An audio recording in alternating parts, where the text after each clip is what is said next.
Jo, trauks.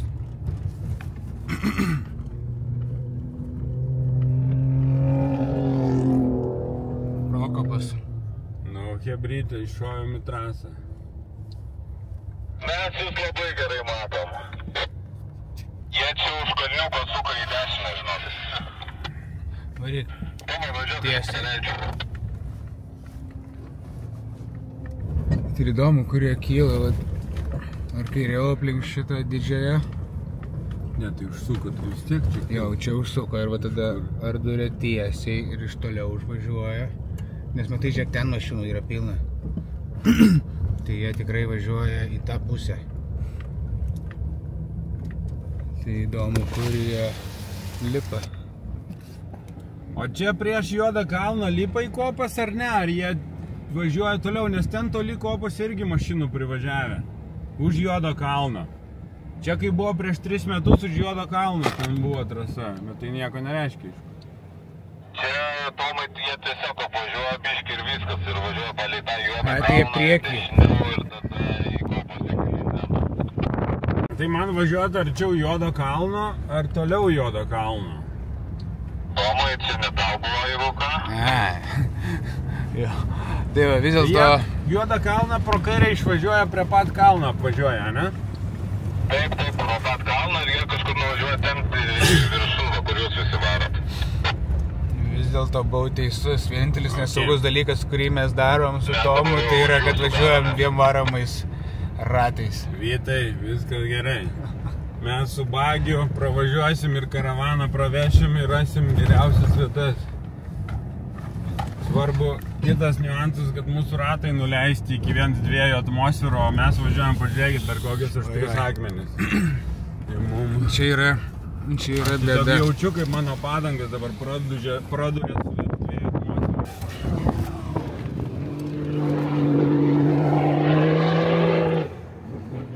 Oi, čia labai gražiai pasisuko. Įdomu, ar tai buvo mažas nuklydimas, ar čia ir veda navigacija, bet... Opa.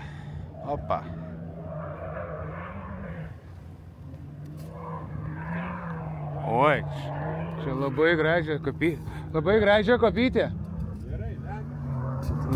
kopytė. Važiuojam arčiau. Nu tai puikiai. Dabar čia važiuoti gali būti sudėtinga, nes matot kokios mažos aštrios kopos ir čia apvažiuojam biškį dabar aplinkui ir ten, kur va tie stovi viršui pakilę, pabandom. Atvažiuoja paskui baledas. Oi, šitą Oi, stradą. labai dėkinga, žinok, užvažiuosim į viršų, net nereikia čia draskytis. Sminga ratai. Stok.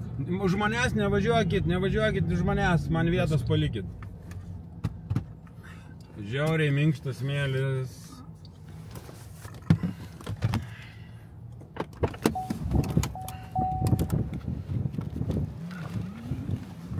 Taip mūsų...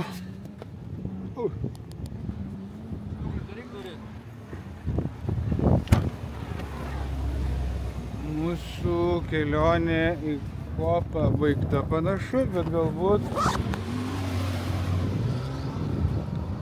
Tomas įsibėgėjęs. Ne, jisai tik saugiau. Reikėtų, kad mus pavežtų kas nors. Jo, Toma truktils. Aš jau nedalyvausiu šioje procedūroje. Man šiek tiek svarbiau yra fotografija. Taip. Aha, jo, panašu, kad trasa ten ir eina, kur rodžiau prieš tai, kad... Kaip gaila, kad nematot. Faina vieta. Faina vieta, smagios kopas.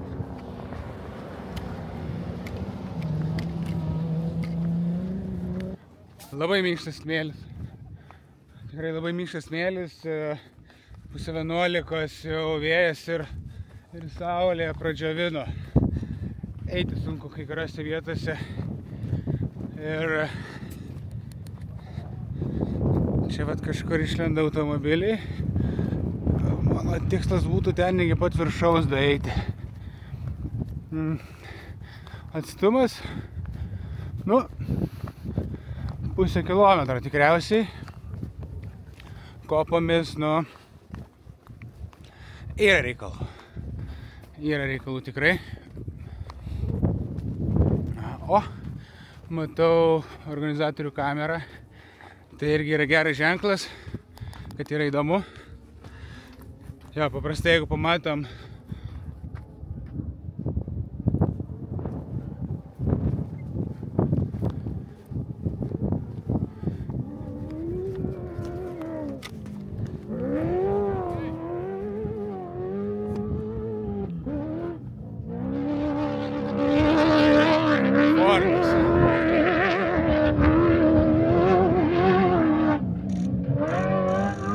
Oi, kaip gražu ten. Labai gražu, labai gražu. Labai gražu ten.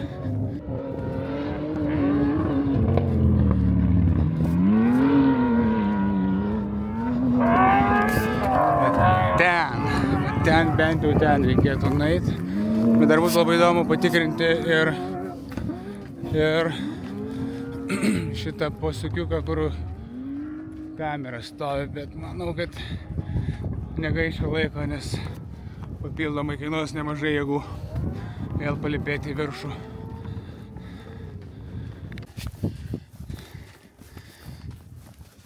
Taip, yra vietų, kur galima sugudrauti, lipant į kopytę, bet kai skubi, tai nelabai. Vienas geras yra patarimas, jeigu važiuoji net ir su automobiliu, yra sekti kupranugarių pėdomis. Jie ten kažkaip žino, kur eiti lengviau. O mum negalima eiti pačia briauna. Visą laiką reikia šiek tiek kairiau keteros. Mano tikslas yra ten, patį viršų pasiekti. Bet pasirinksiu tokį kelią, kad išgirdęs, kad atvažiuoja automobilis, galėčiau atsisukti ir padaryti dar nuotraukėlę kokią nors. Realiai dabar einu trasa. Bet yra pakankamai saugu, nes čia jau į viršų, kai jos pučia, tai jau girdisi. Varo. Važiuoja. Pabandysiu kartu su jumis.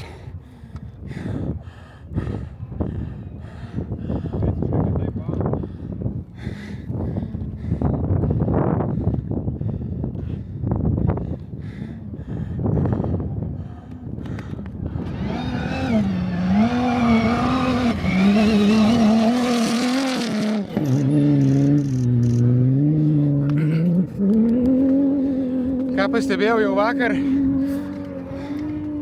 Dačios gerokai geriau važiuoja, tai šiek tiek paprasčiau. O dabar palyginkim Dačią su Toyota.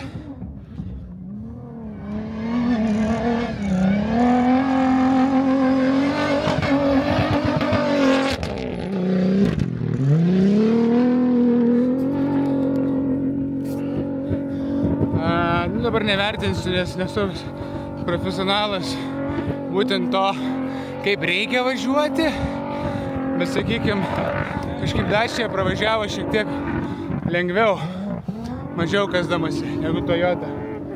Fordas. Gali atkreipti kur nors.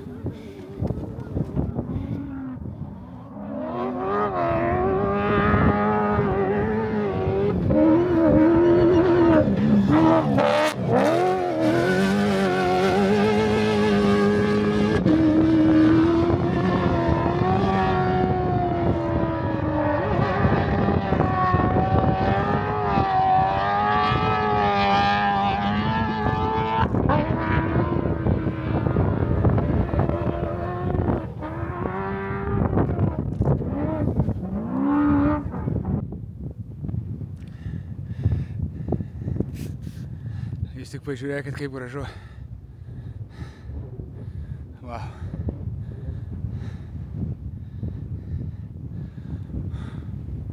Labai gražios kopytės.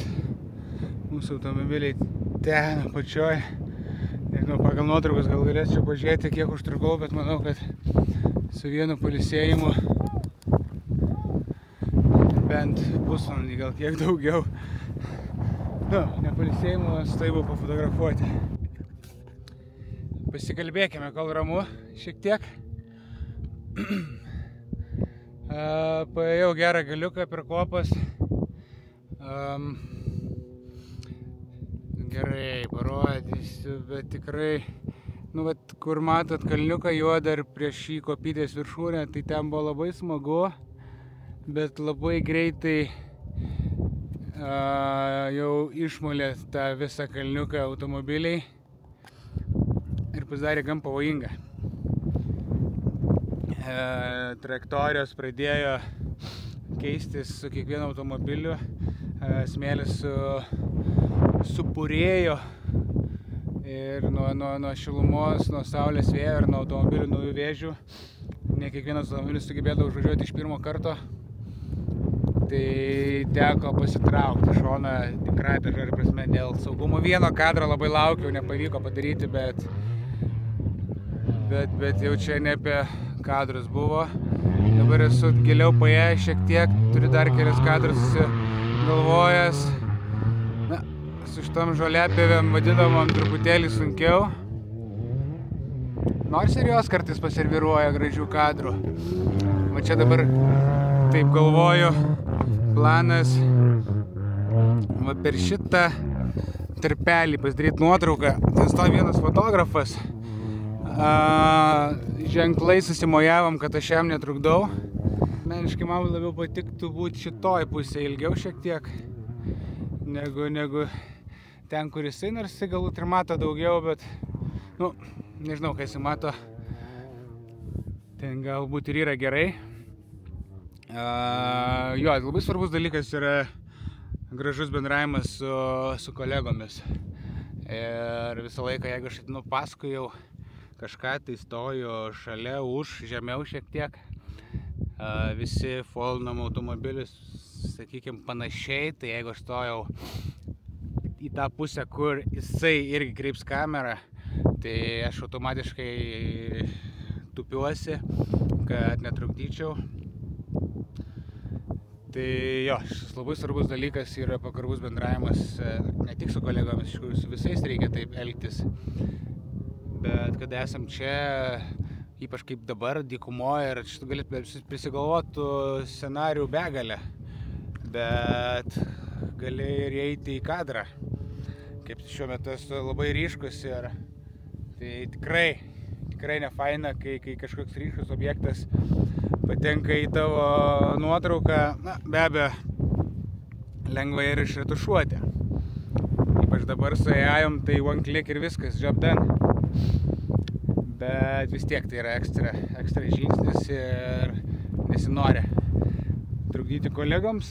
Lygiai to pačio tikiuosi ir iš kolegų mano pačio atžvilgiu. Tai čia tokios galbūt nerašytos taisyklės.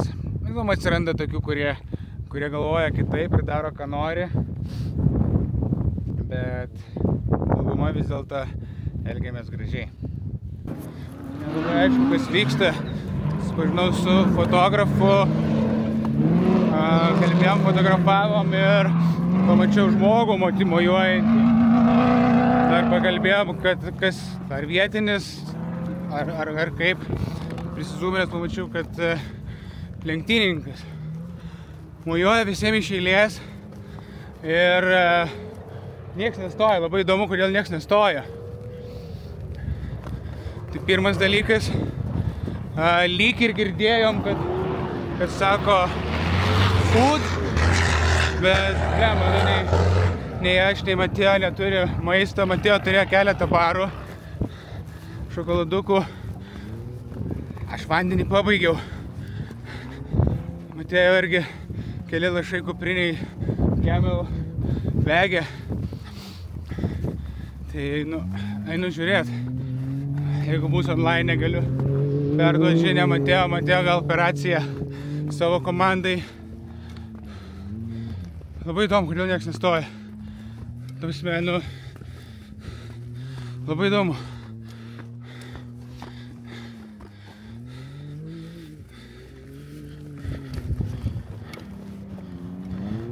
Visi yra ne taip toli atrodo, bet, nu, gal per 10 minučių pasieksiu.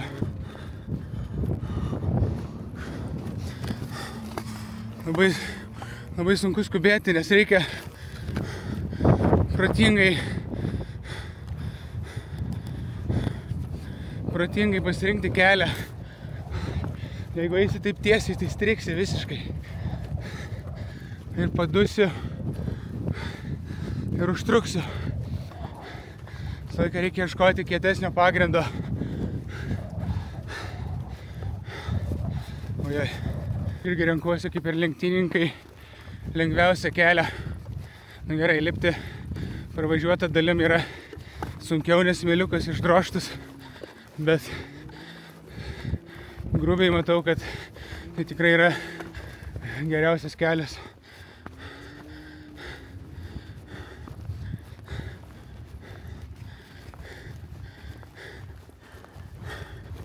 O. Liko paskutinė kopytė ir matysim, kas vyksta. Kas nutiko. Taip, užstrigo.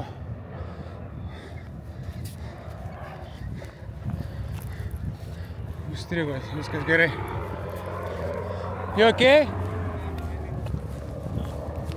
You don't have a car? No, we just saw you waving. Super stuck. Yeah, but you okay, yeah? Yeah, but... Why no one stopping? Huh? Why no one stopping? I don't know. It's crazy, like 50 cars, 20.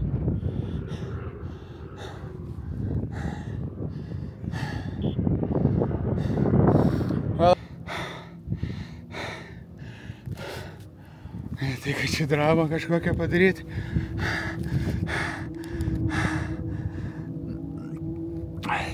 Tikiu nelabai matosi. Dvi rimtos kopos laukia sugrįžti atgal, atiduoti šokoladukus. Matėjo driverį okei. Tiesiog žiauriai strigo. Tai pakyli ir vėl leidėsi ir vėl kyli. Bet labai gražios kapytės. Jeigu čia žinot ir būt buvus prieš automobilius, kada saulė kyla, kada kopytės dar neišartos, nuostabu.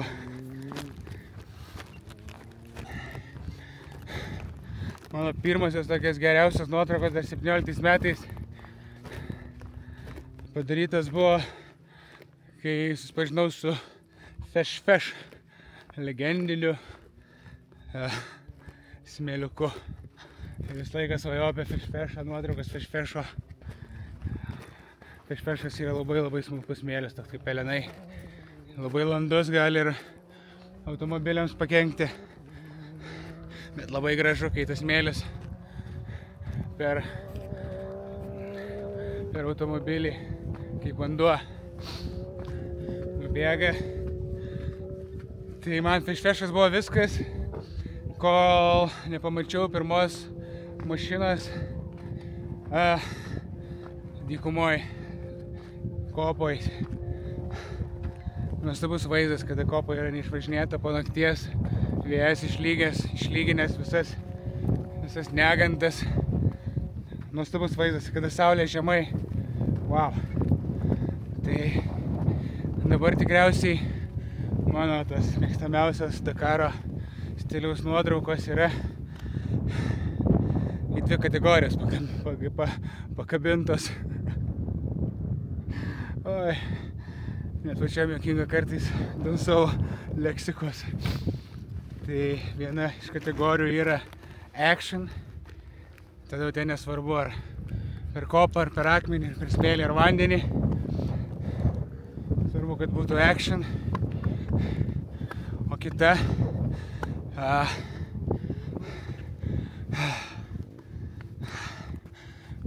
kita kategorija būtų rytinė saulė ir švarios kopos. Oi, akyse dabar stovi tas vaizdas. Ir vakarinė saulė gražu. Prašiausias, gerai, ne prašiausias, bet paprasčiausias nuotraukos yra maždaug dabar, kada saulė zenite. Tiesiog, ne taip gražu. Ir pačių kopų nesimato grožio, nes kopos ir gražėja tada, kada atsiranda šešėliai. Ir kai saulė zenite, nesimato viso kopos grožio, tai viso reljefo, kiekvienos bangelės, kad ir čia. Na gerai, vat matosi čia tokias bangelės. Ir jos gražios, tikrai galima padaryti gražių nuotraukų. Kai kamera žemai, su plačiu kadru, pavyzdžiui, automobilis irgi ne per toli, kad nesumažėtų. Bet kiekvienas nelygumas išgražėja, kada atsiranda šešėliai.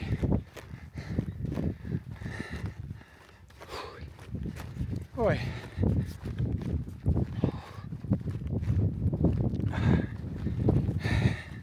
Ciao.